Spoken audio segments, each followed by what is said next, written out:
Hello students, welcome back to my YouTube channel. ਅੱਜ ਆਪਾਂ ਕਰਾਂਗੇ ਪੋਸਟਾਰ ਕਾਫੀ ਹੈਲਪਫੁਲ ਰਹਿੰਦਾ ਸਟੂਡੈਂਟਸ ਵਾਸਤੇ, ਤੁਹਾਡੇ ਵਾਸਤੇ, ਕਿ ਜਿਹਦੇ ਵਿੱਚੋਂ ਕਾਫੀ ਪਰਸੈਂਟੇਜ ਪੇਪਰ ਜਿਹੜਾ ਆ ਜਾਂਦਾ ਹੈ। ਸੋ ਇਹਦੇ 'ਚ ਜਿਹੜਾ ਅਨਸੋਲਵ ਹੈ, ਅੱਜ ਆਪਾਂ ਉਹਨੂੰ ਸੋਲਵ ਕਰਾਂਗੇ। ਫਸਟ ਹੈ ਸਾਡੇ ਕੋਲ ਫਸਟ MCP, ਮਤਲਬ ਬੋਰਡ ਸੈਂਪਲ ਪੇਪਰ 2003-2004 ਦਾ ਫਸਟ ਹੈ ਜਿਹੜਾ। ਅਸੀਂ ਅੱਜ ਉਹਦੇ ਮਲਟੀਪਲ ਚੋਇਸ ਕੁਐਸਚਨ ਜਿਹੜੇ ਆ ਪਾਰਟ ਏ ਫੁੱਲ ਕੰਪਲੀਟ ਸੋਲਵ ਕਰਾਂਗੇ। ਚਲੋ ਸਟਾਰਟ ਕਰਦੇ ਹਾਂ। ਔਰ ਅਗਰ ਤੁਸੀਂ ਮੇਰੇ ਚੈਨਲ 'ਤੇ ਨਵੇਂ ਹੋ ਤਾਂ ਮੇਰੇ ਚੈਨਲ ਨੂੰ ਸਬਸਕ੍ਰਾਈਬ ਜ਼ਰੂਰ ਕਰ ਲਿਓ ਅਤੇ ਬੈਲ ਆਈਕਨ ਵੀ ਪ੍ਰੈਸ ਕਰ ਦੇਣਾ, ਤਾਂ ਜੋ ਅਗਲੀ ਹਰ ਵੀਡੀਓ ਦੀ ਨੋਟੀਫਿਕੇਸ਼ਨ ਤੁਹਾਡੇ ਤੱਕ ਸਭ ਤੋਂ ਪਹਿਲੇ ਪਹੁੰਚ ਸਕੇ। ਸਟਾਰਟ ਕਰਦੇ ਹਾਂ ਜੀ। First part A multiple choice question. First ਹੈ, what will be the unknown digit in given factor tree. ਸਾਨੂੰ ਫੈਕਟਰ ਟਰੀ ਦਿੱਤਾ ਗਿਆ ਹੈ। ਸੋ ਉਹਦੇ 'ਚ ਜਿੱਥੇ ਕੁਐਸਚਨ ਮਾਰਕ ਹੈ ਉੱਥੇ ਅਸੀਂ ਕਿਹੜੀ ਟਰਮ ਆਉਣੀ ਹੈ ਉਹ ਅਸੀਂ ਫਾਈਂਡ ਕਰਨੀ ਹੈ। ਕਿਸ ਤਰ੍ਹਾਂ ਫਾਈਂਡ ਕਰਾਂਗੇ? ਸਾਨੂੰ 2 ਫੈਕਟਰਸ ਦਿੱਤੇ ਆ 3 ਐਂਡ 3 ਦੇ। ਅਗਰ ਤਾਂ ਅਸੀਂ ਇਹਨਾਂ ਨੂੰ ਮਲਟੀਪਲਾਈ ਕਰਦੇ ਹਾਂ ਤਾਂ 9 ਆਉਂਦਾ ਹੈ, ਔਰ 27 ਜਾਂ 27 ਨੂੰ 3 ਨਾਲ ਡਿਵਾਈਡ ਕਰਾਂਗੇ ਤਾਂ ਵੀ 9 ਆਏਗਾ। ਸੋ ਇੱਥੇ ਆਨਸਰ ਕੀ ਆਏਗਾ? 9। ਜਿਹੜੇ ਵੀ ਵੇ ਨਾਲ ਤੁਹਾਨੂੰ ਈਜ਼ੀ ਲੱਗਦਾ ਤੁਸੀਂ ਕਰ ਸਕਦੇ ਹੋ। ਅਗਰ 27 ਨੂੰ 3 ਨਾਲ ਡਿਵਾਈਡ ਕਰਨਾ ਤਾਂ ਵੀ 9 ਆਏਗਾ, ਔਰ 3 ਨੂੰ 3 ਨਾਲ ਮਲਟੀਪਲਾਈ ਕਰਨਾ ਤਾਂ ਵੀ 9 ਆਏਗਾ। Second sum, if px equal ax square plus bx plus c is a quadratic polynomial, then what is the relation of c upon a with the zeros of px। ਔਰ ਤੁਹਾਨੂੰ ਸਾਰਿਆਂ ਨੂੰ ਹੀ ਪਤਾ ਹੋਏਗਾ, ਆਈ ਨੋ, ਕਿ 3 upon a ਦਾ ਕੀ relation ਹੁੰਦਾ ਹੈ? Product of zeros. ਔਰ ਮਾਈਨਸ b upon a ਦਾ ਕੀ ਹੁੰਦਾ ਹੈ? Sum of zeros. ਇਹਨਾਂ 'ਚੋਂ ਕੁਛ ਵੀ ਆ ਸਕਦਾ ਹੈ। ਸੋ ਕੇਅਰਫੁਲੀ ਇਹ ਸਮ ਨੂੰ ਸੋਲਵ ਕਰਨਾ, ਕਿਉਂਕਿ ਬਹੁਤ ਈਜ਼ੀ ਹੈ। Third sum, what will be the number of zeros for the graph of given figure y equal px। px ਦੇ ਵਿੱਚ ਜ਼ੀਰੋਜ਼ ਕਿੰਨੀ ਹੈ ਉਹ ਅਸੀਂ ਕਾਊਂਟ ਕਰਨੀ ਹੈ। ਤੁਹਾਨੂੰ ਪਤਾ ਹੈ ਕਿ px ਆਹ ਵਾਲੀ ਲਾਈਨ ਹੈ, ਔਰ ਇਹਦੇ 'ਚ ਦੇਖੋ ਕਿਹੜੀਆਂ ਜਿਹੜੀ ਵੀ ਆ ਲਾਈਨ ਕੱਟ ਕਰ ਰਹੀ ਆ ਉਹਨੂੰ ਕਿੰਨੀ ਟਾਈਮ ਕੱਟ ਕਰ ਰਹੀ ਆ, ਉਨੀਆਂ ਜ਼ੀਰੋਜ਼ ਹੋਣਗੀਆਂ। 1 2 3, ਸੋ 3 ਜ਼ੀਰੋਜ਼ ਹੋ ਗਿਆ। ਤੁਸੀਂ ਇਹ ਕਾਊਂਟ ਕਰਨਾ ਕਿ ਕਿੰਨੇ ਟਾਈਮ 'ਤੇ ਉਹ ਲਾਈਨ ਜਿਹੜੀ ਆ ਉਹ px ਲਾਈਨ ਨੂੰ ਕੱਟ ਕਰ ਰਹੀ ਆ। Next, fourth, the solution of the equation x minus y equal 4 and x plus y equal 14। ਇਹ ਤੁਹਾਨੂੰ ਸੋਲਵ ਕਰਨਾ ਪਏਗਾ। ਮੈਂ ਸੋਲਵ ਕਰਕੇ ਇੱਕ ਵਾਰੀ ਤੁਹਾਨੂੰ ਦੱਸ ਦਿੰਦੀ ਹਾਂ। ਦੇਖੋ, x minus y equal 4, then x plus y equal 14। ਅਸੀਂ ਜ਼ਿਆਦਾ ਚੱਕਰਾਂ 'ਚ ਨਹੀਂ ਪੈਣਾ ਕੁਛ ਲਿਖਣ ਦਾ ਕਿ ਇਕੁਏਸ਼ਨ 1 ਹੈ 2 ਹੈ ਇਹ ਉਹ, ਕਿਉਂਕਿ ਅਸੀਂ MCQ ਦਾ ਆਨਸਰ ਦੇ ਰਹੇ ਹਾਂ। x ਔਰ y ਪਲਸ ਦੀ ਔਰ ਮਾਈਨਸ ਦੀ ਆਪਸ 'ਚ ਕੈਂਸਲ ਹੋ ਗਈ, ਇਹ ਦੋਨੋਂ ਪਲਸ ਦੇ ਆ, ਸੋ ਐਡ ਹੋ ਕੇ ਹੋ ਗਏ x ਔਰ x 2x ਇਕੁਅਲ 14 ਔਰ 4 ਦੋਨੋਂ ਪਲਸ ਹੋਣਗੇ ਤਾਂ 18। तो x इक्वल 18 अपॉन 2 कैंसल होएगा 9। x equal 9। अगर x की वैल्यू 9 है सो इनू फर्स्ट टर्म ਦੇ ਵਿੱਚ ਅਸੀਂ ਪੁੱਟ ਕਰਾਂਗੇ ਤਾਂ ਕੀ ਹੋਏਗਾ? y ਦੀ value 9 minus 5 equal 14 minus 5 equal 14 minus 9 minus 5 equal 14 ਦਾ 5 ਵੈਲਿਊ ਆ ਗਈ ਮਾਈਨਸ 5। ਇੱਕ ਵਾਰੀ ਕਲੀਅਰ ਕਰੋ, ਠੀਕ ਹੈ। x की वैल्यू 9 है, ओके। नो, ये देखो इतने क्या आएगा? 4 आएगा। अगर असी ये भर रहे हैं तो फिल आएगा y आएगी प्लस दी, सो y 5 आएगा प्लस का। सो x equal 9 and y equal 5। ये आएगी साडियां ਵੈਲਿਊਜ਼। ਦੇਖੋ ਅਗਰ ਸਾਡੇ ਕੋਲ ਛੋਟੀ ਜਿਹੀ ਵੀ ਮਿਸਟੇਕ ਹੁੰਦੀ ਆ ਤਾਂ ਉਹਦੇ ਨਾਲ ਸਾਡੀ ਵੈਲਿਊ ਬਿਲਕੁਲ ਹੀ ਚੇਂਜ ਹੋ ਜਾਏਗੀ।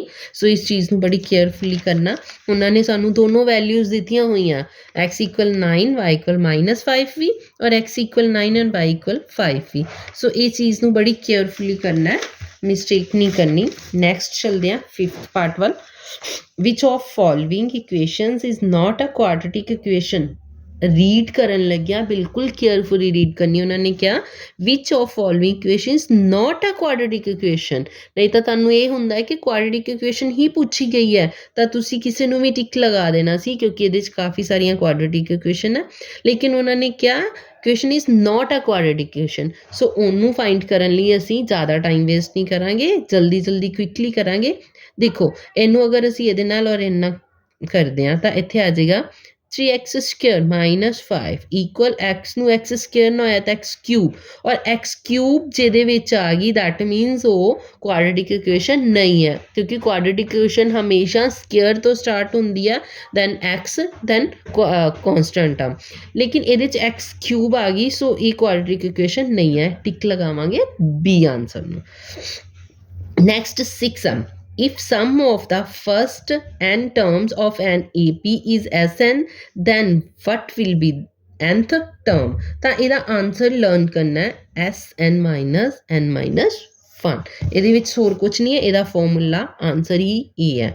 ਨੈਕਸਟ ਚਲਦੇ ਹਾਂ ਅਸੀਂ 7 ਸਮ which of the following shows the tangent of the circle ਇਹਦੇ ਚੋਂ ਅਸੀਂ ਲੱਭਣਾ ਹੈ ਕਿ ਕਿਹੜੀ tangent of the circle ਹੈ ਕਿਹੜੀ ਟੱਚ ਕਰ ਰਹੀ ਹੈ ਸਰਕਲ ਨੂੰ ਆ ਦੇਖੋ ਸਾਈਡ ਤੋਂ ਟੱਚ ਕਰ ਰਹੀ ਹੈ ਦੈਟ ਮੀਨਸ ਇਹ ਕੀ ਹੈ ਕਿ ਟੈਂਜੈਂਟ ਆ। ਨੈਕਸਟ ਹੈ study the figure the choose the correct statement from the following same study ਕਰੋ ਪਿਕਚਰ ਨੂੰ ਤਾਂ ਉਹਦੇ ਚੋਂ ਕੀ ਸਟੇਟਮੈਂਟ ਰਾਈਟ ਹੈ ਉਹਨੂੰ ਅਸੀਂ ਟਿਕ ਕਰਨਾ ਹੈ। ਦੇਖੋ ਜੀ ਇਹਦੇ 'ਚ 6 ਆ 12 ਹੋ ਗਿਆ ਮਤਲਬ ਡਬਲ ਹੋ ਗਿਆ ਇਹਦੇ 'ਚ ਆ ਵਾਲਾ ਇਹ ਡਬਲ ਹੋ ਰਿਹਾ ਸੋ ਪੀ ਦੇ ਨਾਲ ਕਿਹੜੀ C ਕੀ ਚੱਲੇਗਾ P angle C so angle P equal angle C ਮਤਲਬ ਤੁਸੀਂ ਇਹ ਨਹੀਂ ਕਰ ਦੇਣਾ angle P equal angle B no no no no ਜਿਹੜੀਆਂ ਸਾਈਡਸ ਸਾਨੂੰ ਗਿਵਨ ਹੈ ਉਹਨਾਂ ਨੂੰ ਦੇਖ ਕੇ ਉਸ ਤੋਂ ਬਾਅਦ ਅਸੀਂ ਦੇਖਣਾ ਹੈ ਕਿ ਕਿਹੜੀ ਉਹਦੇ ਇਕੁਅਲ ਹੈਗੀ ਹੈ। What is the value of cosecant 0 degree cosecant 0 degree ਦੀ ਵੈਲਿਊ ਕੀ ਹੁੰਦੀ ਹੈ ਨਾਟ ਡਿਫਾਈਨਡ।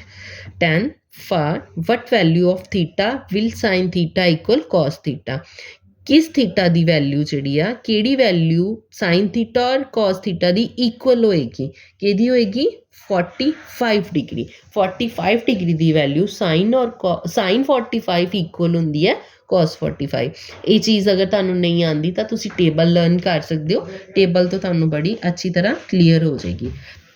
ਨੈਕਸਟ ਹੈ ਜੀ ਸਾਡਾ if area of the sector if area of the sector is 1/6 time area of the circle then what will be the measure of center angle ਅਸੀਂ ਇਹਦੇ ਚੋਂ center angle measure ਕਰਨਾ ਹੈ ਸੋ ਉਹਦਾ formula ਲਗਾ ਕੇ ਅਸੀਂ ਮੇਜ਼ਰ ਕਰਾਂਗੇ ਸਾਡੇ ਕੋਲ ਥੀਟਾ ਮਤਲਬ ਸਾਡੇ ਕੋਲ ਨਹੀਂ ਹੈ ਸੋ center angle ਦਾ formula 360 multiply pi r square equal 1/6 1/6 क्यों लिया क्योंकि ਸਾਨੂੰ given है 1/6 time area of the circle 1/6 time है area of the circle the formula pi r square ਕਿਉਂਕਿ ਅਸੀਂ ਡੀਪਲੀ ਲਿਖਾਂਗੇ ਨਹੀਂ ਜਸਟ ਅਸੀਂ ਫਾਸਟਲੀ ਇਹ ਕਵਰ ਕਰਾਂਗੇ ਕਿ ਜਲਦੀ ਸਾਡੇ MCQ ਜਿਹੜੇ ਕੰਪਲੀਟ ਹੋ ਜਾਣ ਸਾਡੇ ਕੋਲ ਇੰਨਾ ਟਾਈਮ ਤਾਂ ਹੈ ਨਹੀਂ ਸੋ ਅਸੀਂ ਇਹਨੂੰ ਡੀਪਲੀ ਨਹੀਂ ਲਿਖਾਂਗੇ ਕਿ ਇਹਦਾ ਇਹ ਫਾਰਮੂਲਾ ਪ੍ਰੋਪਰ ਅਸੀਂ ਸਮ ਦੇ ਵਿੱਚ ਕਰਾਂਗੇ ਪਾਈ ਆਰ ਸਕੁਅਰ ਨਾ cancel theta upon 360 degree equal 1/6 ਸੋ ਥੀਟਾ ਵੈਲਿਊ ਫਾਈਂਡ ਕਰਨੀ ਹੈ 1/6 ਮਲਟੀਪਲਾਈ 360 ਸੋ ਇਹਨੂੰ ਕੈਂਸਲ ਕੀਤਾ 60 ਤਾਂ ਥੀਟਾ ਦੀ ਵੈਲਿਊ ਸਾਡੇ ਕੋਲ ਆ ਗਈ 60 ਡਿਗਰੀ ਅਸੀਂ ਆਨਸਰ ਨੂੰ ਟਿਕ ਕਰਾਂਗੇ 60 degree और next term ਤੇ ਆਵਾਂਗੇ a cone of maximum height cut out of a cube side 7 cm then what will be the height of the cone ਅਗਰ maximum height 7 cm ਕੱਟ ਕਰਾਂਗੇ ਤਾਂ height of the cone ਵੀ ਕੀ ਹੋਏਗੀ 7 cm what will be the ratio of volume of cylinder and cone of equal radius and height ਤਾਂ ਕੀ ਹੁੰਦੀ ਹੈ 3:1 ਇਹਨੂੰ learn ਕਰ ਲੈਣਾ ਜੀ। Next what will be the mode ਇਹਦੇ ਚੋਂ ਅਸੀਂ ਲੱਭਣਾ ਕਿਹੜੀ ਟਰਮ ਹੈ ਜਿਹੜਾ ਮੋਡ ਕੀ ਹੈ ਜਿਹੜੀ ਟਰਮ ਬਾਰ-ਬਾਰ ਰਿਪੀਟ ਹੋ ਰਹੀ ਹੈ ਜ਼ਿਆਦਾ ਟਾਈਮ ਆਈ ਹੋਈ ਆ ਉਹ ਸਾਡਾ ਮੋਡ ਹੋਏਗਾ ਸੋ 1 2 ਐਂਡ 3 2 ਆਇਆ 3 ਟਾਈਮ ਸੋ ਹੋ ਗਿਆ ਮੋਡ ਬਾਕੀ ਸਾਰੇ ਸਾਡੇ ਕੋਈ 1 ਟਾਈਮ ਹੈ ਕੋਈ 2 ਟਾਈਮ ਹੈ ਇਸ ਤੋਂ ਜ਼ਿਆਦਾ ਨਹੀਂ ਹੈ ਸੋ ਓਨਲੀ 2 ਜਿਹੜਾ ਉਹ 3 ਟਾਈਮ ਹੈ ਸੋ 2 ਆ ਗਈ ਸਾਡੇ ਕੋਲ ਮੋਡ ਆਨਸਰ ਆ ਗਿਆ। ਨੈਕਸਟ ਹੈ which of the following numbers can not be the probability of an event ਦੇਖੋ ਜੀ ਇਹਦੀ ਕੀ ਆਏਗੀ probability of event 1 ਸਾਡੀ ਆ ਸਕਦੀ ਹੈ 2/3 ਆ ਸਕਦੀ ਹੈ 3/2 नहीं आ सकती बिकॉज कभी भी अगर ਸਪੋਜ਼ ਕਿ ਤੁਹਾਡੇ ਕੋਲ ਇੱਕ ਬੈਗ ਹੈ ਉਹਦੇ 'ਚੋਂ 5 ਬਾਲਸ ਉਹ ਕਹਿ ਰਿਹਾ ਕਿ ਸਾਨੂੰ 5 ਬਾਲਸ ਹੈ 3 ਬਾਲਸ ਸਾਡੇ ਕੋਲ ਬਲੈਕ ਹੈ ਔਰ 2 ਬਾਲਸ ਰੈੱਡ ਹੈ ਤਾਂ ਅਸੀਂ ਜਦੋਂ ਵੀ ਇਹਦੀ ਪ੍ਰੋਬੇਬਿਲਿਟੀ ਨਿਕਾਲਾਂਗੇ ਤਾਂ ਅਪੋਨ ਦੇ ਵਿੱਚ ਟੋਟਲ ਹੀ ਆਏਗਾ ਅਗਰ ਆਨਸਰ ਆਏਗਾ ਤਾਂ 3 ਬਲੈਕ ਦਾ ਆਏਗਾ ਤਾਂ 3/5 ਆਏਗਾ ਰੈੱਡ ਦਾ ਆਏਗਾ ਤਾਂ 2/5 ਆਏਗਾ ਅਪੋਨ ਦੇ ਵਿੱਚ ਹਮੇਸ਼ਾ ਗ੍ਰੇਟਰ ਹੋਏਗਾ ਸੋ ਡਿਨੋਮੀਨੇਟਰ ਜਿਹੜਾ ਉਹ ਕਦੀ ਵੀ ਲੈਸ ਨਹੀਂ ਹੁੰਦਾ ਸੋ ਇਹ ਕੀ ਆ ਜਾਏਗੀ ਐਨ ਇਵੈਂਟ ਸੋ ਇਹਦੇ ਨਾਲ ਸਾਡਾ ਇਹ ਸਮ ਸੋਲਵ ਹੋ ਗਿਆ ਨੈਕਸਟ ਚੱਲਦੇ ਹਾਂ ਜੀ ਨੈਕਸਟ ਪਾਰਟ ਵੱਲ what is the probability of an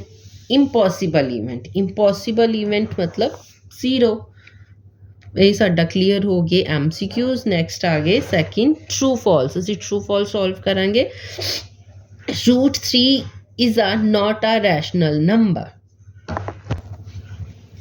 ਕਹਿੰਦੇ √3 is not a rational number rational number है नो तो एक ही है गया फिर राइट तब उन्होंने जो भी किया है बिल्कुल राइट किया क्योंकि √3 इज इरेशनल होता है not a rational number so ये राइट आ गया आगे सर नैक्सट है if a system of equation have अगर सानू ए कंडीशन दी गई है a1/a2 equal b1/b2 not equal c1/c2 then system of equation have unique solution कि ये यूनिक सोल्यूशन दी है साडे कोल नो ये साडे कोल यूनिक सोल्यूशन दी नहीं है बिकॉज यूनिक सोल्यूशन होंदी है a1/a2 नॉट इक्वल b1/b2 सो ये साडा आंसर की हो गया रॉन्ग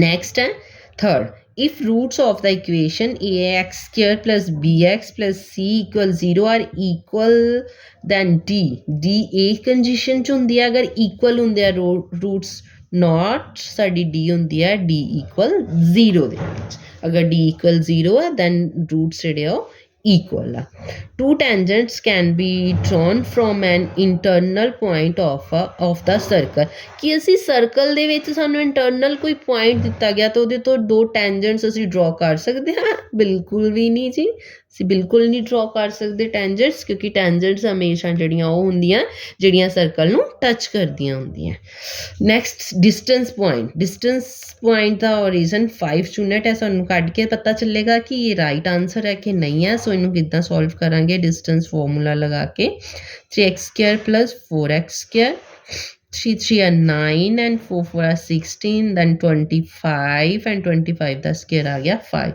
so 5 यूनिट क्या था right answer sin a equal 3/5 for some angle a तो ये भी राइट है सम एंगल ए बहुत ਲੈਂਥੀ ਮਤਲਬ ਤੁਹਾਨੂੰ ਕੱਢ ਕੇ ਦੱਸਣਾ ਪਏਗਾ ਸੋਲਵ ਕਰਕੇ ਤਾਂ ਇੰਨਾ ਟਾਈਮ ਨਹੀਂ ਹੋਏਗਾ ਉਹਦੇ ਵਿੱਚ ਸੋ ਇਹਨੂੰ ਤੁਸੀਂ ਲਰਨ ਨਹੀਂ ਰੱਖਣਾ ਸੋ ਇਹਦਾ ਇਹ ਰਾਈਟ ਹੈ the relation between mean median and mod is 3 mod equal median plus 2 mean no wrong ਇਹ wrong ਹੈ ਸੋ ਇਹਦੇ ਨਾਲ ਸਾਡੀਆਂ ਬਲੈਂਕ ਟਰੂ ਫਾਲਸ ਵੀ ਕਲੀਅਰ ਹੁੰਦੇ ਆ ਨੈਕਸਟ ਟਰਨ ਹੈ fill in the blanks clear ਕਰਨੀਆਂ ਸੀ if 6k is the solution of equation 3x minus y equal 22 then the value of k will ਤਾਂ ਅਸੀਂ k ਦੀ ਵੈਲਿਊ ਫਾਈਂਡ ਕਰਨੀ ਹੈ ਜੀ ਦੇਖੋ ਅਸੀਂ ਇਹਨੂੰ ਸੋਲਵ ਕਰਕੇ ਦਿਖਾ ਰਹੇ ਹਾਂ ਤੁਹਾਨੂੰ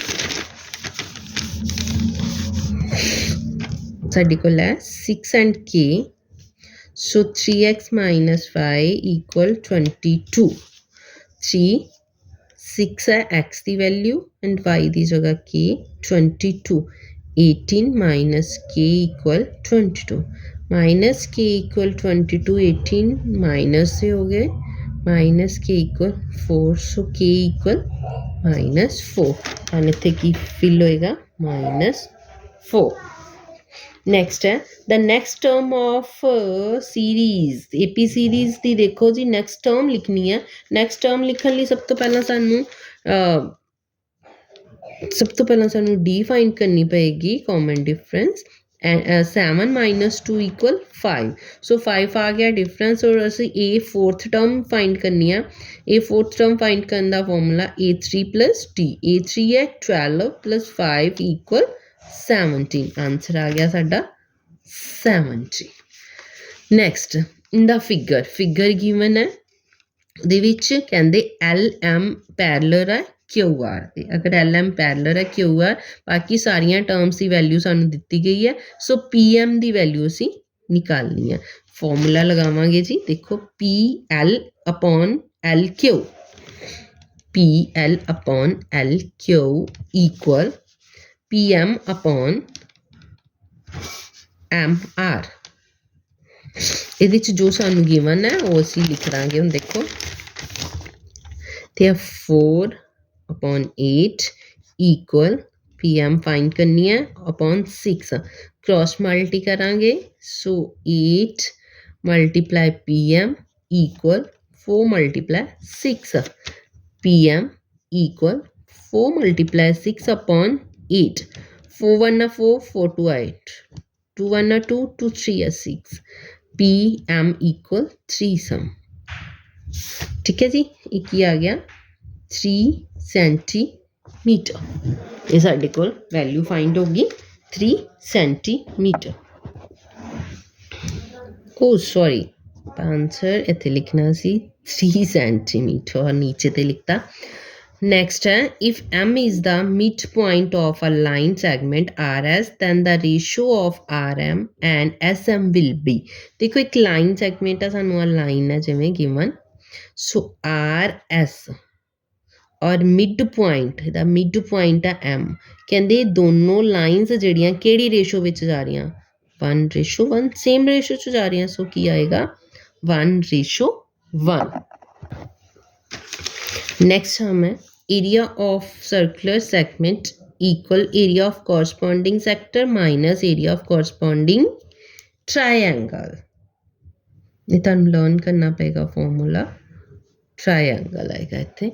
then total surface area of sphere is, total surface area sphere का की होंदा है 4 pi r square, 4 pi r square. Next है, if the probability of a one player winning a match is 0.62 then the other players probability of losing is। ਤਾਂ ਜਦੋਂ ਵੀ ਕੋਈ ਇਦਾਂ ਦਾ ਸਮ ਆ ਜਾਏ, ਤੁਸੀਂ ਕੁਝ ਵੀ ਜ਼ਿਆਦਾ ਨਹੀਂ ਕਰਨਾ, ਜੋ ਵੀ ਟਰਮ ਤੁਹਾਨੂੰ ਦਿੱਤੀ ਗਈ ਆ ਉਹਨੂੰ 1 ਦੇ ਵਿੱਚੋਂ ਮਾਈਨਸ ਕਰ ਦੇਣਾ। 1 ਚੋਂ ਕਿੱਦਾਂ ਕਰਨਾ, 1.00 ਲਗਾ ਕੇ 0.62 ਲਗਾਓਗੇ ਤੇ ਇੱਥੇ 10 ਬਣਿਆ, 10 ਚੋਂ 2 ਮਾਈਨਸ ਹੋਏ 8, ਇੱਥੇ 9 ਰਹਿ ਗਏ, 9 ਚੋਂ 6 ਮਾਈਨਸ ਹੋਏ 3, ਪੁਆਇੰਟ ਦਾ ਪੁਆਇੰਟ ਇੱਥੇ 0, 0.38। ਸੋ ਆਨਸਰ ਆ ਗਿਆ 0.38। ਇਹਦੇ ਨਾਲ ਹੀ ਸਾਡਾ ਏ ਪਾਰਟ ਜਿਹੜਾ ਦਾ ਕੰਪਲੀਟ ਹੁੰਦਾ ਹੈ। ਇਹਨੂੰ ਤੁਸੀਂ ਅੱਛੀ ਤਰ੍ਹਾਂ ਰਿਵਾਈਜ਼ ਕਰੋ। ਇਸ ਤੋਂ ਬਾਅਦ ਨਾਲ ਹੀ ਮੈਂ ਤੁਹਾਨੂੰ ਬੀ, ਸੀ ਔਰ ਡੀ ਪਾਰਟ ਦੀ ਜਿਹੜੀ ਵੀਡੀਓ ਉਹ ਅਪਲੋਡ ਕਰ ਦਾਂਗੀ। ਸੋ ਉਮੀਦ ਕਰਦੀ ਹਾਂ ਕਿ ਤੁਹਾਨੂੰ ਸਾਰਿਆਂ ਨੂੰ ਇਹ ਵੀਡੀਓ ਅੱਛੀ ਲੱਗੀ ਹੈ, ਸਮਝ ਆਇਆ। ਅਗਰ ਸਮਝ ਆਇਆ ਤਾਂ ਵੀਡੀਓ ਨੂੰ ਲਾਈਕ ਜ਼ਰੂਰ ਕਰਨਾ ਔਰ ਆਪਣੇ ਫਰੈਂਡਸ ਦੇ ਨਾਲ ਸ਼ੇਅਰ ਜ਼ਰੂਰ ਕਰਨਾ। Thank you.